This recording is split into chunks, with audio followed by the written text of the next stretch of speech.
Oh my goodness, Broncos country. It has happened.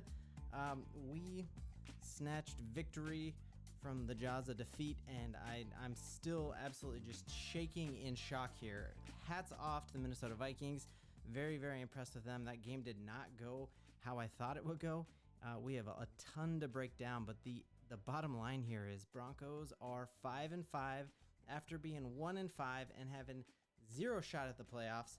We have now beat the hottest team in football in the Minnesota Vikings with 6 wins in a row, and truly, they basically had Tim Tebow. That reminded me so much of Tim Tebow playing against the Pastronaut, and to come up and actually beat the Pastronaut is pretty impressive. And we beat him, and then last week we beat Josh Allen on primetime in Buffalo. The week before, we beat Patrick Mahomes for the first time in my son's entire life, and I'm just losing my ever-loving mind. We got so much to get to in this episode, so much to get to in this week as the playoffs are ahead of us. As I've been saying since I started this channel, it's good luck. I love having all of y'all aboard. We are going to be interacting with your comments all week.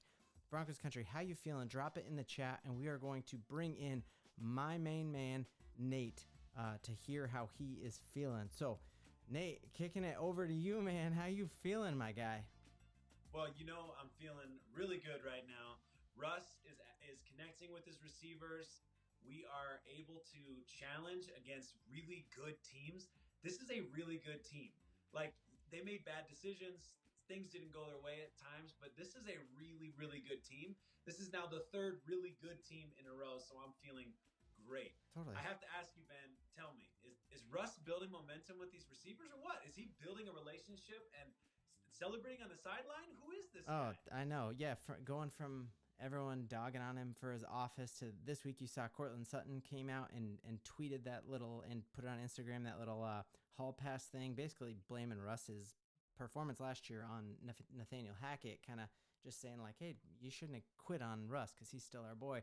So yeah, man, I completely felt that. And to your point of, we beat 3 really good teams in a row, I would say 4. We started this whole run off against the Packers at home in a must-win game for them, and you just saw them today just beat down on the Chargers. So let's go here with one of the things my family likes to do around the dinner table. Shout out my wife, she's the best. They like to do a what is it even called? It's the best part of your day, the worst part of your day, and then it's high, low, and water buffalo. So Nate, what was the high point of this game for you? Then we'll go the low point, then we'll go the water buffalo, and then we'll look at some stats. Okay. Yeah, high point of the game for you. High point of the game has to be the TD to Cortland Sutton.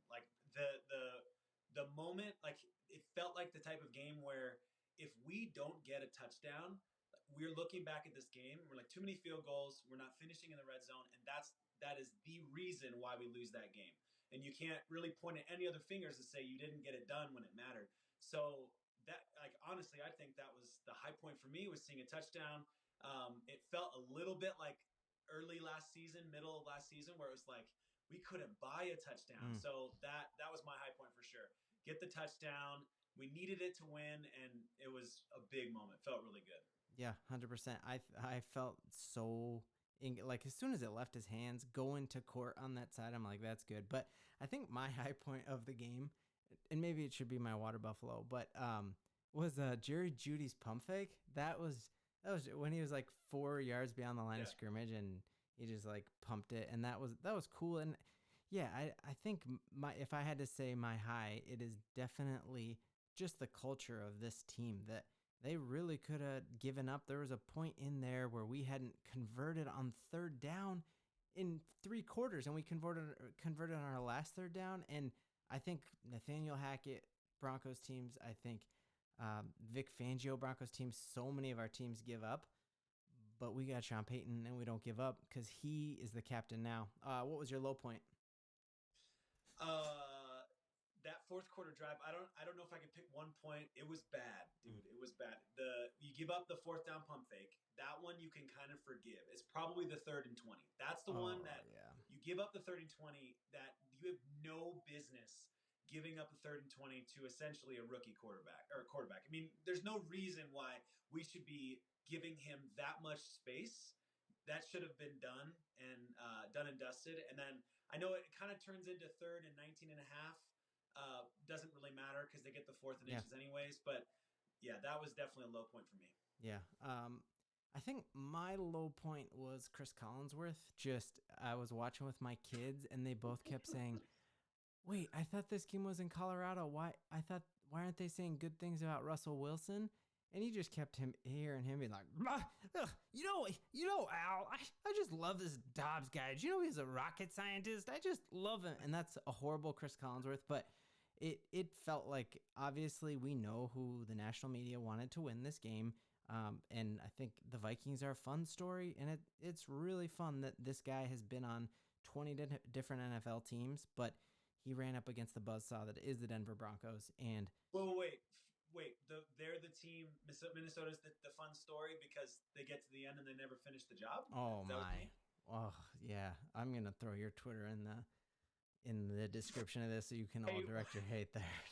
Wait. Vikings fans are very online, and I'm very impressed with them. Truly, and their team is good, and I think had they had Cousins, like, they could make a deep Super Bowl run. So the Judy no call should also have a note for the worst moment. Yep. That should have been a TD. And at first I was mad at Jerry for not catching it because it felt like a catchable ball. But watching it back, I feel like that should have been PI. Yep, totally got his arm grab before it, without a doubt. And I how many times have you, like, been playing at a turkey bowl or something, and even if a hand goes in front of the ball before you grab it, it can throw you off enough. So to get your entire body grabbed like that before it, yeah. So, all right, let's go water buffalo. What did you think was, like, the weirdest thing or like the thing that you'll remember about this game?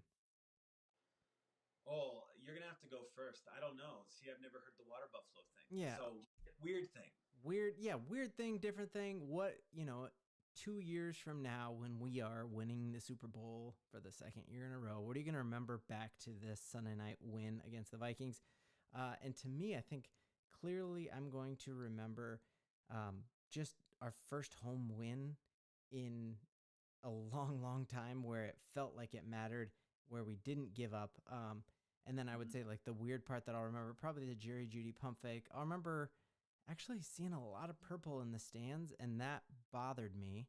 I know that maybe a lot of Broncos fans sold their tickets when we were 1-5, but man, Broncos country, moving forward, do not sell your tickets, because we are going to have a lot of meaningful games at home. So yeah, my water buffalo was just seeing a lot of purple in the stands, and you just don't usually see that. So I thought that was strange. Any strange things or things that'll stick out to you as you think about them?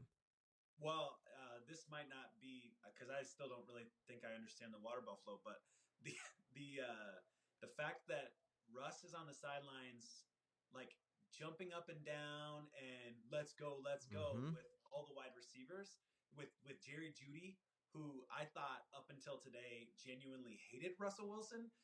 Cortland Sutton, same thing. And it's easy to get rah-rah around a touchdown and about to win the game and all that, but man, that was a huge surprise. Or it was a huge surprise to me to see them celebrating like that. Totally. I also think, what are your thoughts on, is Russ back? I had thought, if you looked at our previous 3 wins that we're building this streak, we won the game by running the ball, and we were not successful running the ball today. So, I mean, that made me feel like, whoa, Russ might be back. 27 to 35, 259 yards. You get that TD. If he gets that Jerry Jeudy TD, you see maybe he has two TDs. Maybe he doesn't need one because he got the Jerry Jeudy one, so it's field goal, whatever. But both quarterbacks pressured the same amount of times. Both gave up 2 sacks under the same amount of pressures. Doesn't throw an interception. Dobbs could have had several interceptions, and almost the same number of attempts. And Dobbs only has 20 for 32. And I know I'm comparing him to a weird rookie-ish kind of quarterback, but he's a rocket scientist. Put some respect on his name. Dude, Russell Wilson, man, I've been singing his praises longer than maybe I should have. I'm not the best. I'm not a QB whisperer, but I really believe in him. I definitely think he needed somebody else to call the shots. When he was in charge, that was the problem. Yep. I think Hackett gave him way too much leeway, and maybe you get away with that with a different quarterback. Doesn't work with Russell Wilson. I think he needs someone telling him what to do. And you saw him. This was now his 39th comeback drive in fourth quarter.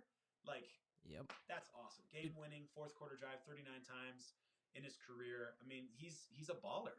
And this is why you gave up Drew Lock, Noah Fant, multiple picks to get Russell Wilson. This is why you gave up the first pick in the draft this year that ended up being the Bradley Chubb trade and a second for Sean Payton, because we are winning one-score games, and that is totally new for us. Like those are games that watching it, the feeling in my stomach is usually up. How is this one gonna break badly? And I honestly had a good feeling, really, even going down 9 at one or 8 at one point. I was like, we got it, man. We got Sean Payton and we got Russell Wilson, and we're right where we want to be. So, any closing parting thoughts for Broncos country before we sign off until next week? Yeah, just one shout out to that final drive that got it done for us on offense. There was that 4-down play. Commentators did a good job pointing it out as well. I noticed it where third down, run the ball, and you're kind of like, wait, what did you just do? And that was a genius play. It runs it for like 6-7 yards, something like that. Makes it a shorter fourth down. You kind of know all along you're going to do that, and so it works. And shout out to the Broncos defense, dude. 20 points. This was a pretty dynamic 3 huge offense. takeaways, yeah. Yeah, absolutely. Yep. Absolutely. Well, and I loved on that drive right after the run, the fourth down, critical fourth down. Like, Courtland Sutton could not be stopped, and he's like, had one of those and ones again where you got the dude hanging on your back, and he's like, oh, I'll take that with one hand. And Courtland Sutton is built different. So are these Broncos. Broncos, we are on to Cleveland, and I need you to like and subscribe. I want you to be there for the whole thing. Broncos country, let's ride.